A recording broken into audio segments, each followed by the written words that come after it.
Italy की पाइमोंट घाटी के एक गांव में जाड़ों के महीने में धूप बिल्कुल भी नहीं पहुंचती। पूरे गांव को कुदरती रोशनी पहुंचाने के मकसद से यहाँ पास के पहाड़ की चोटी पर बहुत बड़ा शीशा लगवाया गया। कैसे एक विशाल दर्पण की मदद से इटली के गांव ने धूप का दीदार किया, देखिए। छांव से परेशान एक गांव। विगानेला गांव के लोगों की सर्दियां छांव में ही बीतती रहीं। साल में 3 महीने यहां बिल्कुल धूप नहीं आती और गांव ठंड से ठिठुरता रहता है। ठंड और छाया से परेशान कई लोग गांव छोड़ चुके हैं।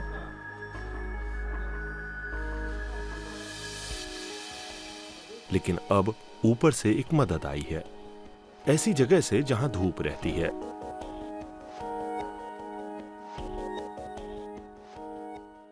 विगानेला के डिप्टी मेयर पियर फ्रांको मिडाली ने गांव में धूप लाने की ठानी। ट्रेन ड्राइवर रह चुके मिडाली अपने गांव को जिंदा रखना चाहते हैं। हमारी मंजिल गांव के ऊपर का चट्टानी पहाड़ है। वहां एक दर्पण है, वो धूप को परावर्तित कर विगानेला के चौक पर भेजेगा। वहां तक पहुंचने के लिए 1 घंटा चढ़ना पड़ता है।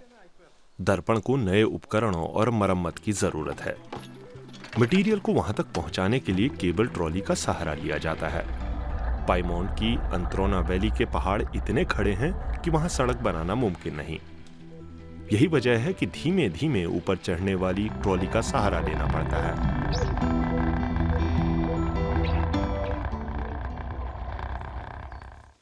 और आखिर में कुछ दूरी तक पियर फ्रांको को खुद सामान ढोना पड़ता है।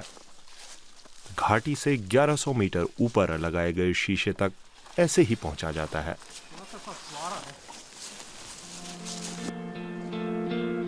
और ये रहा शीशा, आकार 8 गुणा 5 मीटर।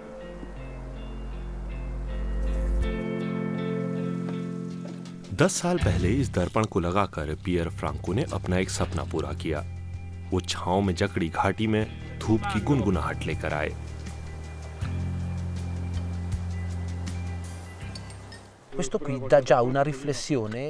ये मटेरियल 95% सूर्य की रोशनी को परावर्तित करता है। ये करीब करीब पूरी धूप है, लेकिन धूप की कुछ ताकत हवा में मौजूद नमी और धूल के कणों से कम हो जाती है। रोशनी को गांव तक पहुंचने के लिए 1 किलोमीटर का सफर तय करना पड़ता है। आज कंट्रोल बॉक्स बदला गया है। अब चेक किया जा रहा है कि हर पुर्जा कैसे काम कर रहा है।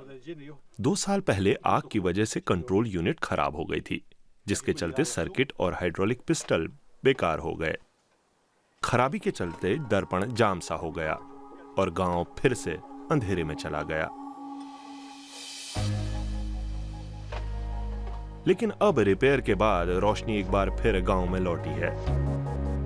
धूप कुछ छतों को भी छूती है और ऐसी जगहों पर भी पहुंचती है जहां हमेशा छाया ही पसरी रहती थी।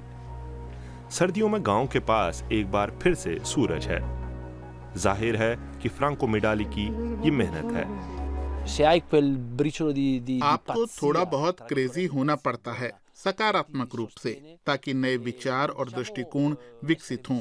इसकी मदद से आसपास की छोटी सी दुनिया में कुछ चीजें तोड़ी जा सकती हैं। पियर फ्रांको मिडाली को उम्मीद है कि दर्पण गांव और उनका कारोबार रोशन करता रहेगा। इस दौरान वे कुछ और आइडियाज पर काम करते रहेंगे।